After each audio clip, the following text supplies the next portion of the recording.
This is Democracy Now! I'm Amy Goodman. We're broadcasting from the epicenter of the pandemic in the United States, from New York City, as we continue our look at the massive $2 trillion coronavirus relief package, the largest stimulus bill in U.S. history, with a guest who argues the country will be unrecognizable after this pandemic if big corporations walk away with trillions of dollars and no strings attached. Joining us via video stream is Matt Stoller, as so many guests are representing are self-isolating in their homes to protect the larger community and themselves. Matt Stoller, research director at the American Economic Liberties Project, author of the book Goliath, The 100-Year War Between Monopoly Power and Democracy. His column for The Guardian is headlined, "The Coronavirus Relief Bill Could Turn into a Corporate Coup If We Aren't Careful." So the House is clearly passing this unprecedented $2.2 trillion bill today. Matt, what are your concerns?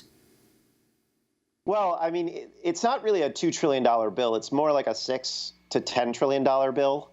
So one of the reasons you can tell that the bill is packed with corporate goodies is that, Congress is debating and trying to figure out, is it $2 trillion, a bunch of money for hospitals or money for cities. And meanwhile, a couple days ago, Larry Kudlow is on a press conference and says, actually, this is a $6 trillion bill. It's like, how does a bill go from $2 trillion to $6 trillion without anyone really noticing? And the answer is there's a bunch of stuff in there. And, there are people on Wall Street chattering about how it's actually going to be $10 trillion because, what's another 4? And that's how you know that the bill is just packed with stuff for Wall Street, for large monopolists. And it's done through a variety of opaque slush funds, the Federal Reserve, the FDIC guarantees of bank debt. There's a whole bunch of stuff that, some of us who worked in the financial crisis noticed, paid attention to, said, oh, that's where they're stealing all the money.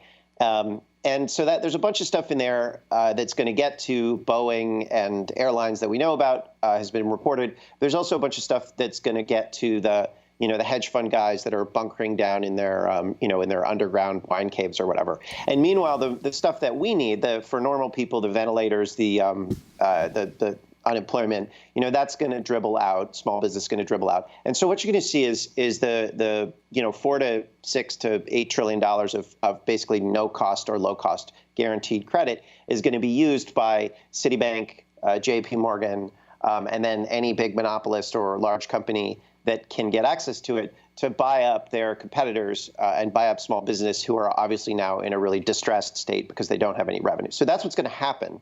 And I look forward to all of the progressives who are supporting this, like Congresswoman Ilhan Omar, supporting a wealth tax later on for all the wealth that they are right now transferring to Wall Street. That'll be fun. CNBC's Jim Cramer said last Friday the economic downturn from the pandemic could leave the United States with just 3 retailers after the crisis ends. This is what he said. We come out of this sooner than other small businesses can open. If we come out of this later, David, there's going to be 3 retailers in this country. There's going to be Amazon, there's going to be Walmart, and there's going to be Costco. And that is something that the government cannot afford to have happen. So, Matt Stoller, if you can respond to what Cramer said, while President Trump stands at the White House podium saying we're spending much more time concerned about small business than big business. He didn't say we're spending much more money concerned about small business than big business. I don't think that this is actually, I don't want to leave this on Trump. Honestly, this is the fault of the Democrats. This is the fault of Nancy Pelosi. It's the fault of members like Ilhan Omar, who just spoke about this, not paying attention to what's in the bill. It's the fault of Bernie Sanders. It's the fault of Elizabeth Warren. These are the people that had leverage, that had the ability to make an argument about what this bill is. And instead of saying that this bill is a handout to corporate America and a roll-up of power, they decided to stay quiet, let Chuck Schumer organize the whole process, and do some moral grandstanding. And it's really embarrassing, and it's really a problem because they're lying to the progressive movement. They're lying to the Democratic Party. And so now we have no debate about what is effectively probably a more significant bill than TARP in 2008. And all of this stuff that's happening, the handover of power to Wall Street, is happening under the really cynical guise of helping people in a pandemic. A lot of this money is going to go some of the money is going to go to hospitals. Some of the money is going to go to help people in the pandemic. So there's some good stuff here. That, of course, is going to dribble out on the rickety infrastructure of the Small Business Administration and, unemployment insurance. Our government's been hollowed out, so this stuff isn't going to get out quickly enough.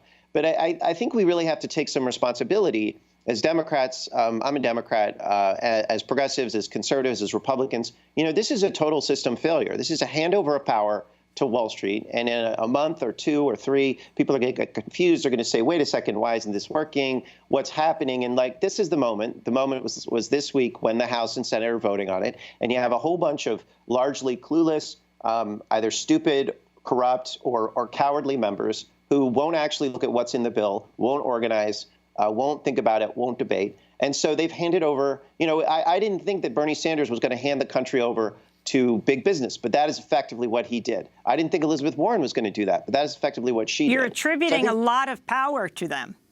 Absolutely. The leverage point here was about the public debate. Last week, when Mitch McConnell was coming up with a bill, and I wrote about this, but others wrote about it. Not including the Democrats in this.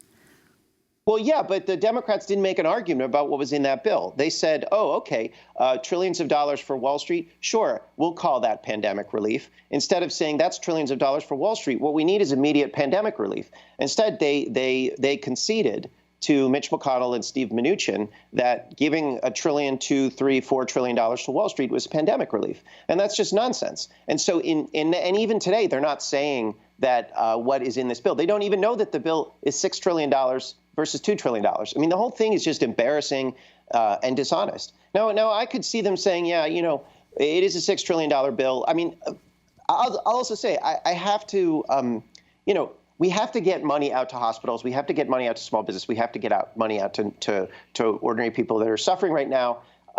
It's a real, you have to do it. And it will happen. If the Democrats had gotten together and blocked this bill, then, Mitch McConnell and Mnuchin and Kevin McCarthy and Trump would have had no choice but to accept any deal. Let me play presidential candidate Bernie Sanders speaking Wednesday night about the unprecedented, more than $2 trillion emergency relief bill.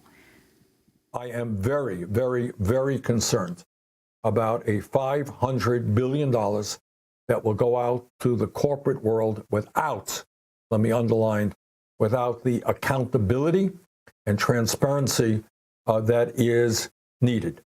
We do not need, at this moment in history, to provide a massive amount of corporate welfare to large, profitable corporations. I think, as many of you are aware, you have industries like the airlines industries, among others, that have provided for stock buybacks, billions and billions of dollars for stock buybacks. They spent all their cash rewarding themselves and their stockholders. And lo and behold, today, they need a major bailout. So the concern here is, A, do we trust the Trump administration to effectively decide which company will get the loans or the grants? The answer is no, I do not. Do we think that these loans and grants during a political season will be used to benefit the president's election prospects? Absolutely, I do. So, Matt Stoller, that's Bernie Sanders. I also want to ask about the 0% interest loans, then buy bonds and stocks that yield 2 to 6% interest. Who gets to do this? So, first of all, that $500 billion that Bernie was talking about, it's actually more like $4.5 trillion. So just an FYI. If you have an account at a large bank, if you're a wealthy investor like Goldman Sachs, there's a whole set of programs that you can get access to at the Federal Reserve. At least this was the case in 2008, and the Fed says they're setting up similar structures where you can borrow from the Fed and you can gamble with it. And then if you lose, right, if you're in your gambling, then the Fed you don't have to pay the loan back to the Fed. So that's one of the, and this is one of the programs they say, oh, we need to provide, liquidity in the markets or various other really super boring things that sound like you kind of go to sleep when you're like, oh, all these alphabet soup programs and all this kind of jargon. But that's really what it is. It's just, heads I win, tails you lose. And that's a lot of what these programs are. I mean, the Fed has already hired BlackRock, which is one of the world's largest asset managers, to manage this multi-trillion-dollar bailout. And they've said that BlackRock is going to be allowed to participate in the bailout. So they're running the bailout and they're participating in the bailout. They're already stealing. Before the vote, the bill has even passed the House. I mean, this is just like, for a lot of us who worked in the financial crisis, this is just embarrassing. It's a bad joke to watch it go through with like literally no opposition from anyone in power. And I'm sorry, but Bernie Sanders getting up and grandstanding about an unemployment provision that he didn't negotiate that was going to die anyway, that's embarrassing and it's dishonest, and he shouldn't lie to his supporters like that. Well, Matt Stoller, we're going to do a post show with you and continue the discussion, particularly look at something that no one is paying attention to in the coronavirus pandemic, and that is the issue of decision around the Supreme Court making around Comcast and racial discrimination. You've written a lot about this, but we'll do that and post it at democracynow.org. Matt Stoller, research director at American Economic Liberties Project, author of the book Goliath, the 100-Year War Between Monopoly, Power, and Democracy. When we come back, we'll look at what sheltering in place means when you're forced to stay with your abuser. Stay with us.